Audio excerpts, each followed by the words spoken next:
Bakit pa nangyayari ito ng ano, hindi nyo inaano sa akin? Ano? Lahat to kumpis kayo nyo. Walang permiso yan, property to ng city. Penalize nyo lahat yung mga gamit nila dito. Ano, hindi na ako matutulog? Wala na talagang gobyerno, kanya-kanya na lang. Tangin ng mga congressman yan.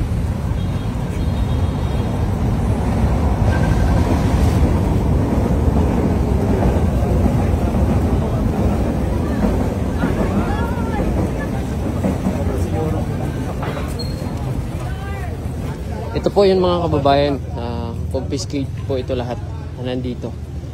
Ayan, so binisita po ito ni Ernie ngayong araw. Ayan, yan po ay walang ano, mga abiso. Yan, mga illegal. So tara, sama natin si Ernie. Ay, pinagkakaguluhan si Ernie.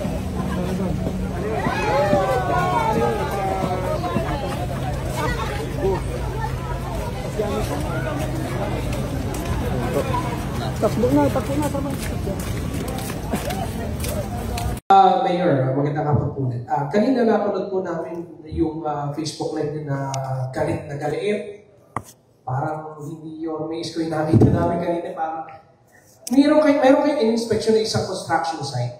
Yes. At pinakandado nyo, pinakukupis kayo yung mga equipment doon. Ano po yung konteksto doon? Ano po yung kwento sa likod doon? Bakit po ipinatigil nyo yung itinatayong proyekto ng isang congressman?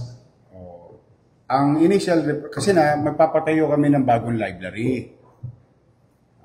Nakita ko, biglang giniba yung basketball court doon na pag-aari ng lungsod ng Maynila. Tinanong ko si Andres kung may permit ba. Wala daw siyang alam na nabigyan ng permit. Tinanong ko yung taong bayan, yung chairman, ang sabi, project daw ni Congressman Joel Chua. Paano nangyari yun? Walang permit. Paano nangyaring nag-iba nila yung property ng City of Manila? Saan napunta yung property, yung mga bakal? Pag-aari yun ng lungsod eh. May pananagutan pa yun sa CGSU eh. Tapos biglang tatanggalin nila yung mga daycare center at saka senior citizens office ng City Government of Manila. Ngayon ay challenge Congressman Joel Chua to investigate himself. Sinabi ko na sa inyo eh, may gobyerno sa lungsod ng Manila and it is called City Government of Manila, not City Congress of Manila. Sa totoo lang, ngayon pinaresto ko lahat yung mga tao doon at kinukumpiska namin yung mga gamit. And now we're doing what we need to do. Tingnan natin kung may masampulan. Yan ang kung bakit ako nalulungkot. Hindi pa nadala itong mga congressman. Iniimbestigahan na sila ni Presidente. Nagka-leche-leche ang flood control sa buong Pilipinas sa pakikialam ng mga congressman. Sino may sabi? Secretary Bonoan. Di ba? Inamin na nila eh. Ang trabaho ng congressman gumawa ng batas, hindi magpagawa lang ng kung ano-ano. Ngayon, kung magpapagawa kayo, katulad ng ibang congressman dito, na nagpapaalam, humihingi ng permiso sa building official, o sa city engineering, inaaprobahan naman namin eh. In fact, I'm gonna tell you, yung di masalang, di ba isasara, gagawin ng DPWH, o humingi ng permiso sa amin, o nagbayad ng buwis, 504,000 pesos. Anong ibig namin sabihin? Pag magpapagawa kayo, humingi kayo ng permit, building permit. Ang higpit-higpit dito dati, nung araw, 30 square meter, 50 square meter, pinahihirapan nila para bigyan ng permit. Pero itong bilyon-bilyon daang-daang milyon na project. Hindi humihingi ng permit sa city government. O now, I'm calling the attention and you tell him this. O, lumabas siya ngayon. Lumabas siya.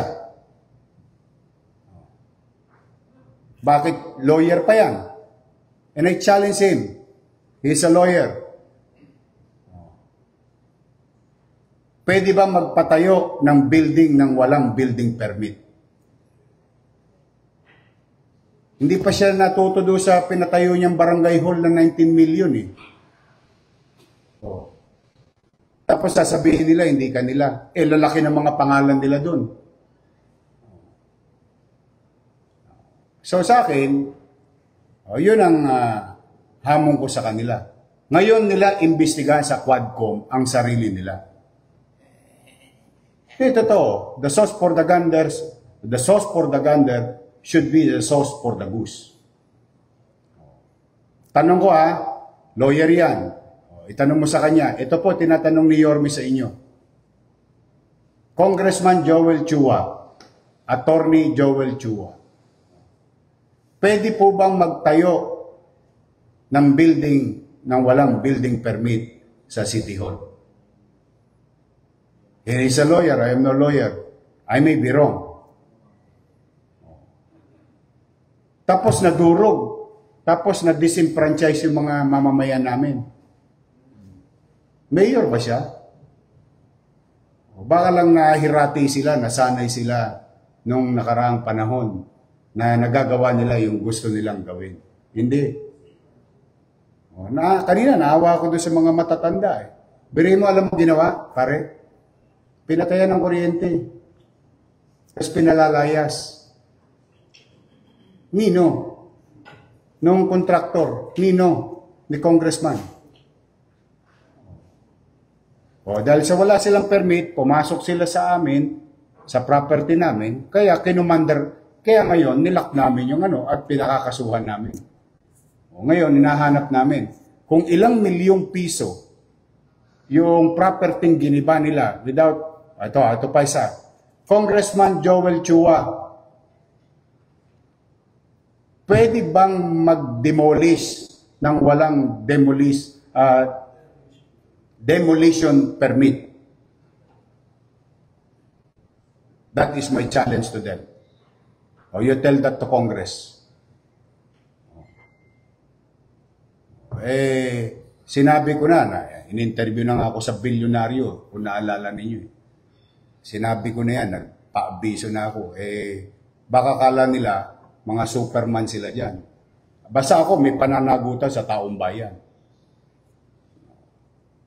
Abusado yan mga katulad yung isang congressman pa doon sa District 2. Yung Sunog Apog Pumping Station.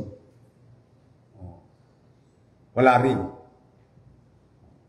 Yan ang nangyayari, base doon sa tanong mo, bakit hindi mag-iinit ang ulo ng mga mayor? Bakit? Pakiramdam nila kasi, sila na ang pinakamakapangyarihan na taong gobyerno sa buong Pilipinas.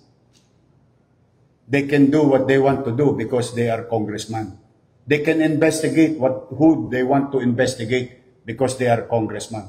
On the premise of what? Good governance. Uulitin ko. Good governance. Sige.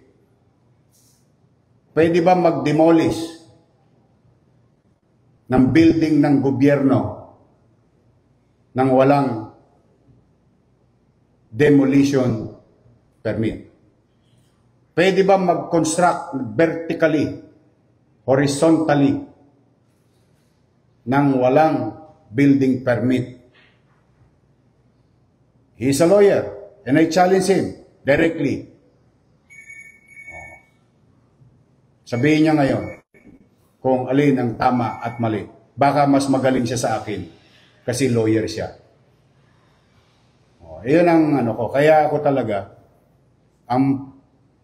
basta ako poproteksyonan ko ang karapatan ng mga taga-Maynila because that is my obligation.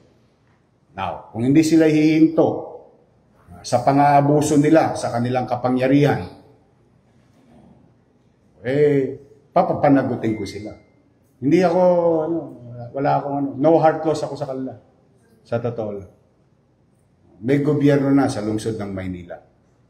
Anong araw, baka nagagawa nila, nabobola-bola nila yung mayor. Isa lang po ang gobyerno sa Maynila. Ang pangalan, City Government of Manila. Headed by local chief executive. Tapos ang usapan. Ayun po ang tugon ko dyan. Kaya ganyan ang damdamin ko. Okay na po, boss. Thank you guys. Okay, thank you. Thank you. Thank you.